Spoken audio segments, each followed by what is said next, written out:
Baruch Rabotai Besorot Tovot. Bonne journée. 12 Heshvan aujourd'hui. 4e montée dans la paracha, on est mercredi. Il y a un message qu'on a partagé ce matin que je pense qu'il est très important pour notre vie en tous les cas. Il y a une histoire, on va la lire tous Shabbat aussi, très spéciale, très un peu, on dit en suédois un peu traluide, que après que Sodome et Gomorrhe a été détruit, Lot il est resté qu'avec ses 2 filles. Sa femme, elle a regardé en arrière, elle est restée statue de sel, elle est jusqu'à aujourd'hui sur la route de la mer morte. Et Lot se trouve tout seul avec ses 2 filles dans une grotte avec du vin qui se trouve là-bas. Regardez les commentaires comment il y avait le vin là-bas. Et les 2 filles pensent que tout le monde est détruit. Comment le monde se va produire? Il y a le vin et la première, la grande, la nuit, elle se trouve avec son père. Et le lendemain aussi, la deuxième va se trouver avec son père Lot. Les 2 vont tomber enceintes de leur père et les 2 vont avoir des enfants. Et ils vont les appeler, le premier, Moab. Bravo à tous ceux-là qui étaient le cours le matin. Et le deuxième, Ammon, Ben Ami.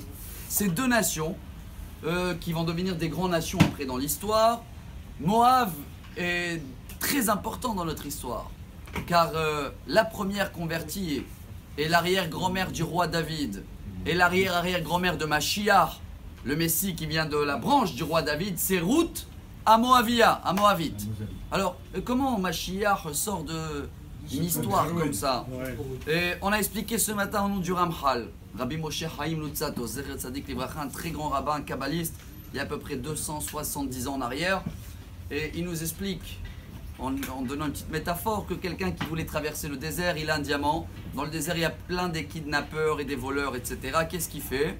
La meilleure solution, prendre un sac, remplir des pierres, prendre le diamant, mettre un peu de la colle, le tourner dans la boue et le mélanger avec toutes les pierres. Et comme ça, même s'il se fait attraper, on ne voit pas que c'est un diamant.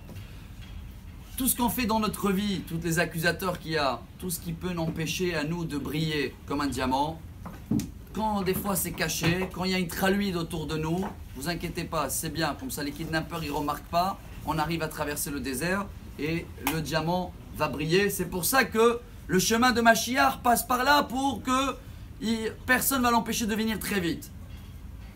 Et pourquoi c'est la grande qu'elle a eu ce mérite? Voilà le message pour nous. Parce qu'elle n'a pas caché la faute.